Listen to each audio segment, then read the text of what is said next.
Hello everyone and welcome back to my channel. It is Shayna, and as you can tell from the title of this video, I am going to be telling you guys about why I travel by myself. Why do I travel alone?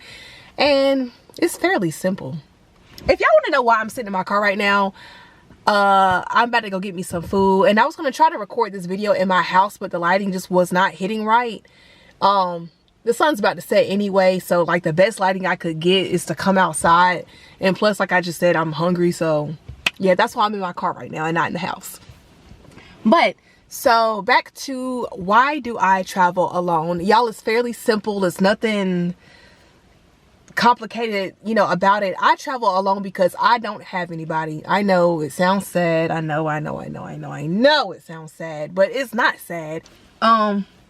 If you guys watched my previous video, the one that I uploaded before the Chicago vlog, I kind of went into like a little bit of details about where my channel was going, and I was telling you guys that I want my channel to be based on solo female travel or whatever. I think that I said that. I'm sure I said it. In those vlogs, y'all will see me by myself because I don't have anybody. Like, I'm a loner and I don't deal with too many people. So let me just go ahead and like backtrack it all the way anyway.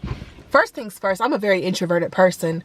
I grew up that way. I grew up being a lonely kid, and I'm not lonely now. Like, I'm alone, but I'm not lonely, if that makes sense.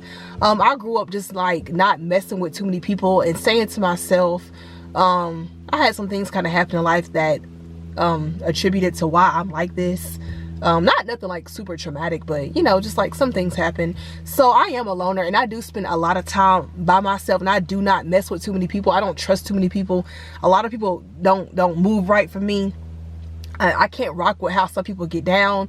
So when it comes to people in my life, I have a select few people in my life. I don't, you know, really mess with too many people, like I just said.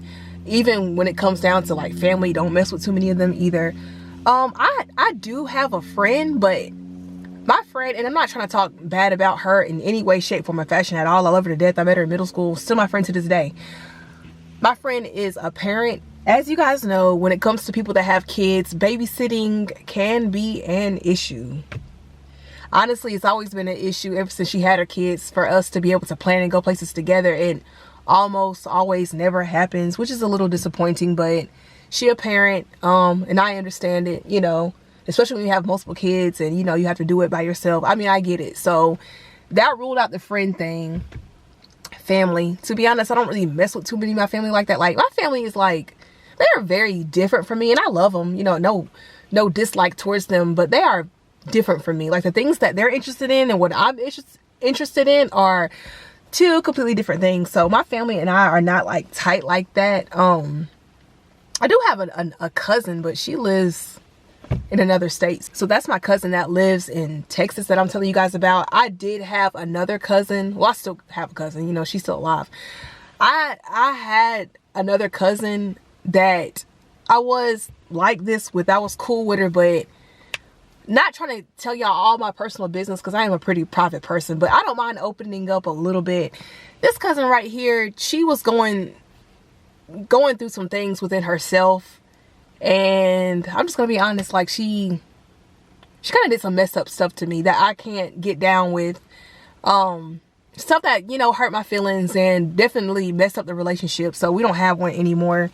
It was an incident that happened a year ago, a little over a year ago. And I just say, you know, I gotta wash my hands clean of you. I love you, but I gotta fall back, and I can't mess with you no more because I choose my own peace over anything. And I'm not gonna let anybody, even family, even somebody that I love that's really close to this, I'm not gonna let you like mess something up for me. So we don't have that relationship anymore. And she would have been my travel buddy because we cool. We, you know, a lot alike. She's a lot like me, easy to get along with until, you know, she does certain things. And also, I don't have a man. I'm not married. I don't have a boyfriend. So yeah, that means, y'all, I don't know why I'm laughing. It's not funny. That means no friends, no family, and no man to travel and go anywhere with. I be trying to get my mama to go places with me, but my mama is a very scary person. Plus, she's like almost 60, and y'all know older people be stuck in their ways. They don't want to change or do anything different. So she's afraid to fly. She ain't got no passport, or, you know, nothing like that. So yeah, mom's canceled out. Love her to death, but she's canceled out. My very first solo trip that I took alone was to Hawaii. So my birthday passed. My birthday was in May of this year. I turned 27 May 7th. Yes, I'm a Taurus. My birthday was May 7th. So I went to, what was it? Honolulu, Hawaii, which is, you know, the capital of Hawaii. I went there by myself, and that process to get there was like this a little rough. It was a tad bit rough. So at the job that I had at the time, I don't work there anymore, I quit, but I had saved up for like 6 or 7 months for this trip because that plane ticket was high and the hotel for 4 days was high too. So I had saved and saved and saved. And then my mama, like, she's being a good parent, you know, a loving parent that cares about her daughter, you know. She did not want me to go, and she kind of tried to talk me out of it. She didn't like go OD crazy with it, but she tried to talk me out of it. And she was like, yeah, I don't want you to go, and it's so many things happening in the world, and the world is crazy. Then she told my brother, and he said the same thing. So then it kind of felt like they were softly but low-key, like, kind of like coming at me about it. And I was like, y'all, I'm going. I'm gonna lie, like, up until the time of the trip, the things that they were saying was like getting to me. The things that they were saying, I know it was out of love, but it did get to me a little bit. It did bother me a little bit because I'm like, I really want to go. And it's not my fault I don't have people in my life that I trust. That ain't my fault. It ain't my fault that my cousin showed out on me. Like, that's not my fault. Some things are just completely out of my control, but I try to operate my life by not worrying about things that I cannot control and worrying about the things that I can control. And I can control this. I can control my own motions, my own movements, my own decisions. I can't control what that person did to me, or, you know, my friend not having, you know, a babysitter for her kids. I can't control any of that stuff. So I'm not going to worry about it. It stayed on me just a little bit. Not enough for me to like not go on the trip. I was still going on the trip. Don't get it twisted. I put too much money into it. And I kept telling my mama, I was like, Mama, Hawaii is a part of the United States of America. Like, I'm going to be good. I'm going to be safe. Like, I know you can't ensure foolproof safety because anything can happen anywhere. But I tried explaining that to her and my brother, and they was like, yeah, but safety, you know, something could happen and yada yada yada. I'm like, y'all, I'll be okay. I will keep y'all updated. I will call, text. I'm gonna be okay. I'm gonna be okay. So the day of the trip, y'all, I almost had got left. I almost got left. I was running late because it's like some parking issues. I flew from the airport in Charlotte, North Carolina. I forgot the name of it. It's called Douglas something. I think it's called that. I don't know what it's called, but I live in upstate South Carolina, so for me to get there was 2 hours, and I left at a good time. It's just what happened was they make you book in advance your parking, and the last time I had flew prior to that, it didn't used to be that way. You could just drive up in a little roundabout thing and just park your car, and that threw me off. So then I had to go find parking, and it was a mess. Long story short, I had to run in the airport, y'all. Your girl was getting it. I had to get it because I was about to get left. And I was like, I am not missing this flight. I paid too much money, and I will shed so many tears. I will cry so bad and probably have a nervous breakdown in this airport if they don't let me get on this plane. But I was like 1 second. I mean, not 1 second. I was like 1 minute shy of making it. And the man, you know, the person that be scanning like what's the QR code? That's not a QR code. They'd be scanning the plane tickets or whatever. He was like, yeah, you're the last person. I was like, yeah, I know. And I got on the plane and I buckled up and boom. First stop was Houston. After Houston, they took us straight to Honolulu. I can't say it right. Honolulu. It is so hard to say. And plus I talk kind of fast anyway. So like saying Honolulu, let me just stop before I further embarrass myself. But yeah, that was my very first solo trip, and it went well. Like, I felt safe. I never felt scared. I had a good time. You know, I met some cool people. I had fun with all my activities. It was nice. You know, I ain't gonna lie. Like, at times I was like, dang, I wish I had somebody to spend this with. And that was also the very first time I was actually completely alone for my birthday. I enjoyed my trip. I had a really good time, and that's one of the best trips I ever took in my life. And I never thought that a solo trip would have been my best trip that I've took in a long freaking time, y'all. A long time. I've had some more fun trips since then. That was solo too. And some not, well, one not solo. But I had a really, really, really good time. And I'm not just making that up. I had a really good time. I love Hawaii, and it's so beautiful out there. The people are so sweet.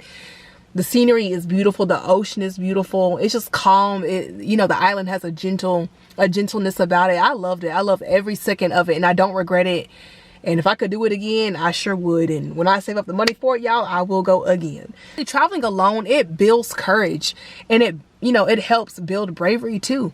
I've never really considered myself a super brave person, but after taking that trip by myself, I was like, I'm brave. And even when I told other people that I went there alone, they was like, oh, you went there by yourself? And I was like, yeah, y'all, like it, you know, I had to flex a little bit. You know, it ain't nothing to it, ain't nothing to it. You know what I'm saying? People are really shocked about people who travel alone. And I didn't know people really thought like that. Like, I knew people would be afraid, you know, a little bit of the safety thing, but people are really like, oh, when you tell them. And I don't know if it's because like I'm a girl or the fact that I just did it by myself, but I don't have a choice. Like, I don't have anybody in my life, and I still want to live life and have a good time and enjoy myself, and I'm gonna do that. And that's what I was trying to explain to my family. It's like, y'all, I don't have anybody. And y'all know I'm a very adventurous person. I love going places. I love doing new things. I love trying out new food.